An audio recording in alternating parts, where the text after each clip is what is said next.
7ই জুনের পরে আমাদের হাইকোর্ট বিভাগে নতুন আইনকে চ্যালেঞ্জ করে যে রিট পিটিশন করা হয়েছে এটি শুনানির জন্য গ্রহণ করা হবে। সরকার ইচ্ছে করে বিচার বিভাগের সঙ্গে একটা পাসেল লাগাইতে চায়। আমি মনে করি তারা যে কাজ করেছেন এটি আদালত অবমাননা করেছে। এই সচিবালয়ের স্ট্রাকচারকে তারা ডিসমেন্টাল করেছে। এই সচিবালয়ে যাকে সচিবের দায়িত্ব দেওয়া হয়েছিল তিনি থেকে শুরু করে 15 জন কর্মকর্তাকে আইন মন্ত্রণালয়ের কাছে ন্যস্ত করেছেন। অবস্থা দৃষ্টে মনে হচ্ছে যে সরকার ইচ্ছে করে বিচার বিভাগের সঙ্গে একটা পাসেল লাগাইতে চায় এবং যে মামলাটি আমরা দায়ের করেছিলাম এই কোর্টে আমি সকালবেলা এই বিষয়টি মেনশন করেছি এবং তারা প্রথম বলেছিলেন যে তারা আপিল ফাইল করবেন।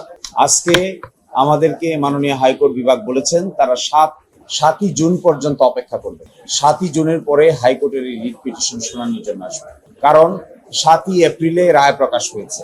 আপিল দায়ের করার সময়সীমা হলো 60 দিন। এই 60 দিন 7ই জুনে অতিক্রান্ত হবে। এই 7ই জুনের মধ্যে যদি সরকার পক্ষ এই ব্যাপারে আপিল দায়ের না করে সচিবালয়কে ডিসমেন্টাল করার যে কৌশল নিয়েছেন এটি তারা সম্পন্ন করেন, তাহলে 7ই জুনের পরে আমাদের হাইকোর্ট বিভাগে নতুন আইনকে চ্যালেঞ্জ করে যে রিট পিটিশন করা হয়েছে এটি শুনানির জন্য গ্রহণ করা হবে। আজকে রাষ্ট্রপক্ষকে এবং অ্যাটর্নি জেনারেল অফিসকে এই মেসেজ দিতে বলেছেন। একই সাথে এটাও বলেছেন যে বিজ্ঞ অ্যাটর্নি জেনারেল ওই দিন আদালতে হাজির হয়ে মৌখিকভাবে যে অ্যাসুরেন্স দিয়েছিলেন, আদালত বলেছিলেন যে এটি তাদের ডিজায়ার যেন এই সময়ের ভিতরে সচিবালয়কে কোনোভাবেই ডিস্ট্রয় করা না হয়, কিন্তু আদালতে সেই ডিজায়ার তারা শোনেননি, আপিলও ফাইল করেননি। এই ধরনের আচরণ সিরিয়াসলি কন্টেম্পচুয়াস। আমরা কন্টেম্পট নোটিশও দিয়েছি, আমরা দ্রুতই কন্টেম্পট পিটিশনও ফাইল করব। আমরা মনে করি বিচার বিভাগের সঙ্গে এই ধরনের আচরণ করাটা শুধু দেশের জন্য ক্ষতি না, দেশের ভাবমূর্তি বিদেশেও ক্ষতিগ্রস্ত হচ্ছে। একটা বড় ধরনের সংস্কারের অংশ হিসেবে বিচার বিভাগকে আলাদা সচিবালয় প্রতিষ্ঠা করা হয়েছে এবং এই সচিবালয় প্রতিষ্ঠা করার ক্ষেত্রে বাংলাদেশ সম্পর্কে পৃথিবীর বিভিন্ন দেশে মানুষের ধ্যান ধারণার ভালো জন্ম নিয়েছিল, উচ্চ ধারণার জন্ম নিয়েছিল যে বাংলাদেশ সত্যিকার অর্থেই একটি স্বাধীন বিচার বিভাগ প্রতিষ্ঠায় কার্যকর ভূমিকা রেখেছে।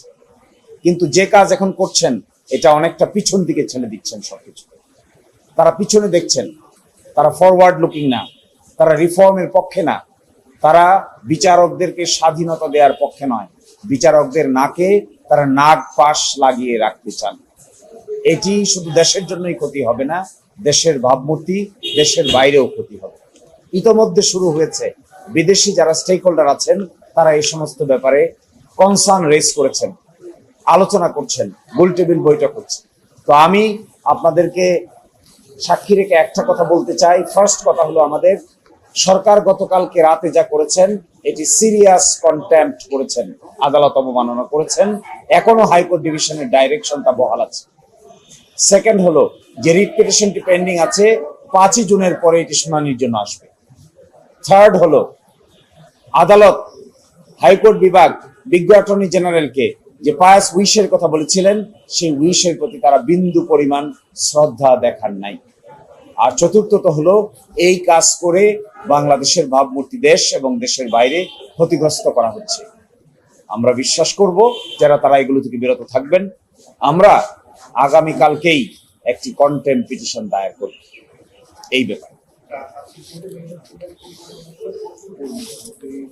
আজকে আমরা কোর্টে মেনশন করেছি রিট পিটিশনটা পেন্ডিং আছে my lord justice Sohel Ahmed এর ডিভিশন বেঞ্চে, আহমেদ সোহেলের ডিভিশন বেঞ্চে, এবং সেখানে ওল্ড 23 নম্বর কোর্ট, সেখানে আমরা মেনশন করে এই প্রজ্ঞাপনটাও দেখিয়েছি এবং আমাদের কনসার্নের কথা বলেছি। আদালত সারপ্রাইজ হয়েছে, সারপ্রাইজ হয়ে বারবার ডেপুটি অ্যাটর্নি জেনারেলকে বলেছেন যে আপনারা আমাদের সামনে কোর্টে এসে বলেছেন, কোর্টের ডিজায়ারটা সেদিন আপনারা রিসিভ করেছেন, বিজ্ঞ অ্যাটর্নি জেনারেল নিজে হাজির ছিল, তাহলে এই সমস্ত কাজ কেন করছেন?